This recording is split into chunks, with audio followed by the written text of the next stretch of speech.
नागपूरची ही थेट दृश्य आपण बघतोय। संविधान चौकामध्ये विरोधकांचं आंदोलन सुरू आहे, त्याचं थेट प्रक्षेपण आपण बघतो आहोत। अमित शहा, केंद्रीय गृहमंत्री अमित शहा यांनी जे वाक्य उच्चारलं होतं त्याच्या संदर्भात निषेध करण्यासाठी हे आंदोलन। आमच्या प्रतिनिधी प्रणाली कापसे यांच्याशी बोलूया। प्रणाली, एका बाजूला परभणी बीड संदर्भात सभागृहात चर्चा, दुसरीकडे नागपुरात संविधान चौकात हे आंदोलन। आपण बघतोय की गेले 2 दिवस गृहमंत्री अमित शहा यांनी सभागृहात वक्तव्य केलं होतं। त्या वक्तव्याच्या विरोधात काँग्रेस असेल किंवा विरोधी बाकावरचे जे पक्ष असतील ते पक्ष सातत्यानं आपल्याला आंदोलन करताना दिसत आहेत। आज नागपुरामध्ये अधिवेशन सुरू असताना दिवाळी अधिवेशनाच्या दरम्यान या ठिकाणी आपण पाहतोय की मवियाचे सगळे जे आमदार आहेत हे आमदार या ठिकाणी एकत्रित आलेले आहेत आणि त्यांनी आंदोलनाला सुरुवात केलेली आहे। आंदोलनाच्या ठिकाणी आपण पाहतो आहोत की विजय वडेट्टीवार आहेत, भाई जगताप आहे, अमीन पटेल आहे, नितीन राऊत आहेत, गजबी आहे, त्याचबरोबर नितीन राऊत आहेत, गजबी आहे, त्याचबरोबर आर आर पाटील यांचे सुपुत्र जे आहेत रोहित पाटील ते सुद्धा आपल्याला आलेले बघायला मिळतात। ज्योती गायकवाड यांच्या आपल्याला बघायला मिळतात। एकूणच जर आपण बघितलं तर हे सगळे आमदार जे आहेत ते या ठिकाणी एकत्रित आलेले आपल्याला बघायला मिळतात आणि ते निषेध करतायत। ज्या पद्धतीनं अमित शहा यांनी वक्तव्य केलेलं आहे त्या वक्तव्याचा निषेध करण्यासाठी हे सगळेजण जे आहेत ते एकत्रित जमलेले आपल्याला बघायला मिळत आहे आणि या ठिकाणी हे आंदोलन जे आहे ते सुरू झालेलं आहे। आता केवळ आदित्य ठाकरे यांची वाट बघितली जाते। आदित्य ठाकरे आले की त्यानंतर हे आंदोलक जे आहेत ते या ठिकाणून चालत निघणार आहेत आणि चालत निघून विधान भवनाला जाणार आहे। अगदी विधान भवनाच्या बाजूला लागूनच हे जे संविधान चौक आहे त्या संविधान चौकामध्ये डॉक्टर बाबासाहेब आंबेडकरांच्या पुतळ्याच्या खाली हे सगळे आमदार या ठिकाणी एकवटलेले आपल्याला बघायला मिळत आहे। आदित्य ठाकरे पोहोचलेले आहेत। आदित्य ठाकरेंची वाट बघितली जात होती। ते आणि शिवसेनेचे आता बाकीचे जे आमदार आहेत ते सुद्धा पोहोचले आहेत। भास्कर जाधव आलेले आहेत, यानंतर वरुण सरदेसाई आपल्याला पोहोचलेले बघायला मिळतात। त्याचबरोबर आपले माहीमचे आमदार ते सुद्धा या ठिकाणी पोहोचलेले आपल्याला बघायला मिळत आहे। एकूणच जर बघितलं तर शिवसेनेचे सुद्धा आमदार जे आहेत, शिवसेना उद्धव बाळासाहेब ठाकरे पक्षाचे आमदार सुद्धा या ठिकाणी या आंदोलनामध्ये सहभागी झालेले आपल्याला बघायला मिळत आहेत। थोड्या वेळातच हे सगळे इथून मार्गस्थ होणार आहेत आणि ते मार्गस्थ होऊन थेट विधान भवन परिसरामध्ये जाणार आहेत। विधान भवन परिसरामध्ये सुद्धा काही काळ घोषणा ते देतील असं दिसून येत आहे आणि त्यानंतर ते सभागृहात प्रवेश करतील।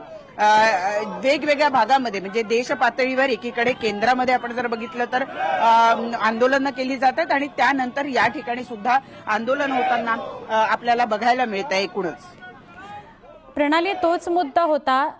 एका बाजूला केंद्रीय गृहमंत्री अमित शहा यांनी केलेल्या वक्तव्यावरून कालपासून सुरू झालेलं रणकंदन फक्त महाराष्ट्रात नव्हे, महाराष्ट्राच्या बाहेर सुद्धा वेगवेगळ्या ठिकाणी आपण निषेध मोर्चे बघतो आहोत। आज महाराष्ट्रात विरोधकांना एक आयता मुद्दाच मिळाला या अनुषंगाने सत्ताधाऱ्यांवर टीका करण्याचा, कारण बीड परभणीचा विषय असेल किंवा ईव्हीएमचा मुद्दा असेल, रोज अधिवेशनाच्या प्रत्येक दिवशी नवनवा मुद्दा घेऊन आंदोलनं केली जात आहेत विरोधकांकडून।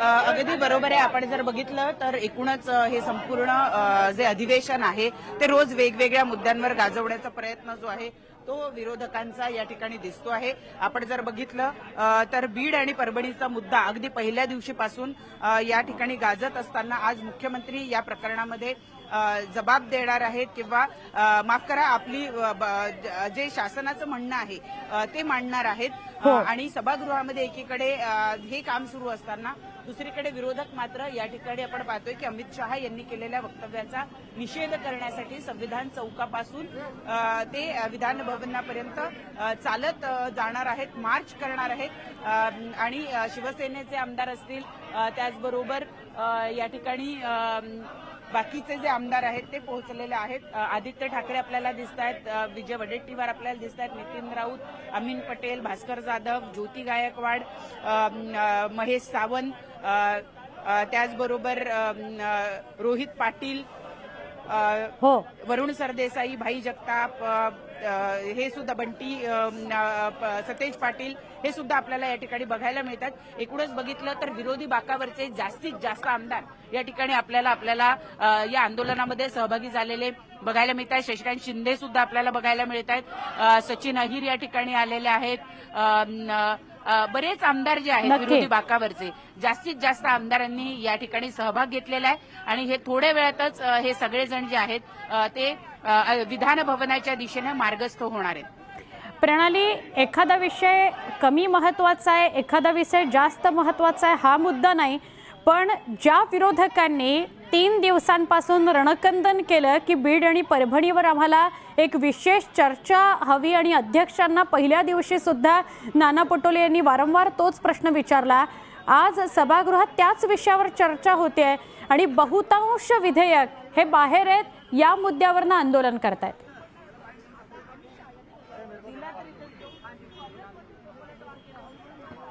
अगदी बरोबर आहे। आपण एकीकडे मी जसं म्हणाले की या ठिकाणी आज सभागृहामध्ये या विषयावर चर्चा आहे।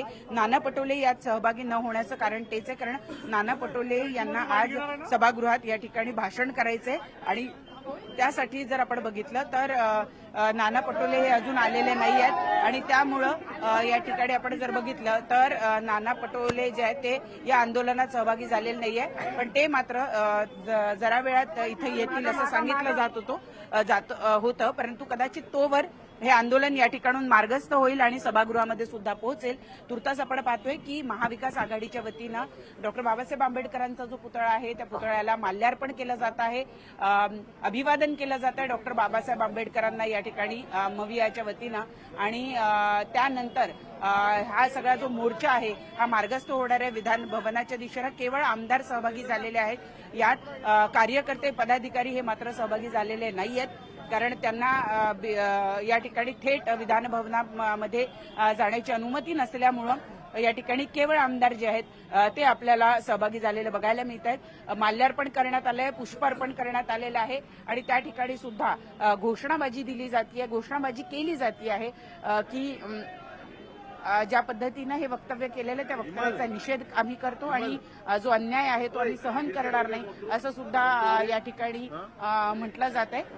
ज्यांनी हे वक्तव्य केलं केंद्रीय गृहमंत्री अमित शहा, त्यांनी अजून काही प्रतिक्रिया या संदर्भात दिली नाही, कारण सकाळपासूनच वातावरण तापायला सुरुवात झाली आहे त्यांच्या वक्तव्याने, पण महाराष्ट्रातल्या कुठल्या भाजपच्या नेत्यांनी याविषयी काही संवाद साधलाय का, प्रतिक्रिया दिली आहे का प्रसार माध्यमांवर?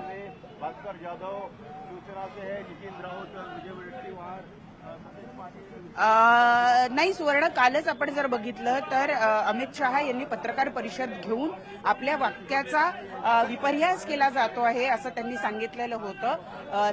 त्यांचं जे वक्तव्य होतं की वारंवार काही लोक जे आहेत ज्यांनी बाबासाहेबांबद्दल वाचलेलं नाही, ज्यांना बाबासाहेबांबद्दल काही माहिती नाही, असे लोक केवळ फॅशन म्हणून वारंवार त्यांच्या नावाचा उल्लेख करतात, त्यांना बाबासाहेब आंबेडकर यांचं नेमकं काय म्हणणं होतं हे त्यांना माहिती नाहीये, परंतु केवळ फॅशनसाठी म्हणून ते नाव घेतात, अशा पद्धतीचं वक्तव्य अमित शहा यांनी केलेलं होतं आणि त्याबद्दल त्यांनी असंही सांगितलं की त्यांच्या वक्तव्याचा विपर्यास केला जातोय। रोहित पवार जे ते आता ते सुद्धा पोहोचलेले आहेत, रोहित पाटील, रोहित पवार हे दोघेही जण आता या आंदोलनामध्ये सहभागी झालेले बघायला मिळतात आणि एकूणच जर बघितलं तर आता या आंदोलनाला चालण्यासाठी म्हणजे मार्चसाठी सुरुवात होईल असं दिसून येत आहे आणि आपण जर बघितलं तर थोड्या वेळातच या ठिकाणी हे लोक चालत म्हणजे हे सगळे आमदार चालत विधान भवनाला जातील। तुर्तास आपण पाहतोय की या ठिकाणी सगळेजण बाबासाहेब आंबेडकर यांच्या पुतळ्याला माल्यार्पण करून या ठिकाणून मार्गस्थ होत आहेत। वरच्या बाजूला पुतळा असल्यामुळे बाहेर वर पोहोचण्यासाठी पायऱ्या आहेत, तिथून आता हे सगळे आमदार खाली उतरतील। खाली काही आमदार थांबलेले आहेत, यांचे पक्षाचे जे नेतृत्व करणारे नेते आहेत ते या ठिकाणी आपल्या भूमिका स्पष्ट करतील आणि त्यानंतर ते मार्गस्थ होतील। आपण या ठिकाणी पाहतो आहोत की सगळे आमदार जे आहेत ते या ठिकाणी एकवटलेले आहेत आणि इथून ते निषेध करत विधान भवन परिसरामध्ये पोहोचणार आहेत। सुवर्ण, नक्की प्रणाली, आपण अशाच सोबत राहा। ही थेट दृश्य नागपुरातून प्रणालीच्या माध्यमातून आपण दाखवतो आहोत। संविधान चौकामध्ये विरोधकांनी हे आंदोलन सुरू केलेलं आहे। जसं प्रणाली सांगत होत्या की डॉक्टर बाबासाहेब आंबेडकर यांच्या प्रतिमेला माल्यार्पण अर्पण करून आता हा मार्च सुरू झालेला आहे। संविधान चौकापासून ते विधिमंडळापर्यंत हा मार्च जाणार आहे। जोरदार घोषणाबाजी सगळे विरोधक करतायत। केंद्रीय गृहमंत्री अमित शहा यांनी लगेचच काल दुपारी पत्रकार परिषद घेऊन स्पष्ट केलेलं होतं।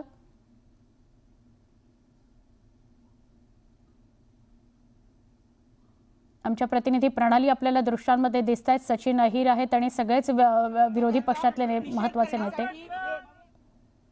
ते एकवटलेले आपल्याला बघायला मिळत आहे। सगळेच्या सगळे आमदार या ठिकाणून मार्गस्थ होत विधान भवनाच्या दिशेनं चालत निघालेले आहेत। जागा थोडीशी कमी आहे त्यामुळे थोडीशी अडचण आपण पाहतोय की सगळेजण या ठिकाणून मार्गस्थ होत आपण प्रतिक्रिया जाणून घेऊया थोडंसं बाहेर आल्यावर, कारण जागा जरा अपुरी आहे। या ठिकाणी आता पाहतोय आपण की सगळे आंदोलक जे आहेत ते विधान भवनाच्या दिशेने मार्गस्थ झाले। अमित शहा यांनी जे वक्तव्य केलं त्या वक्तव्याचा निषेध करण्यासाठी सगळे आंदोलक जे आहेत ते एकवटलेले आपल्याला बघायला मिळत आहेत। विजय वडेट्टीवार आहेत, अमीन पटेल आहेत। वडेट्टीवार साहेब, काय तुमचं म्हणणं आहे? आज तुम्ही आंदोलन करताय,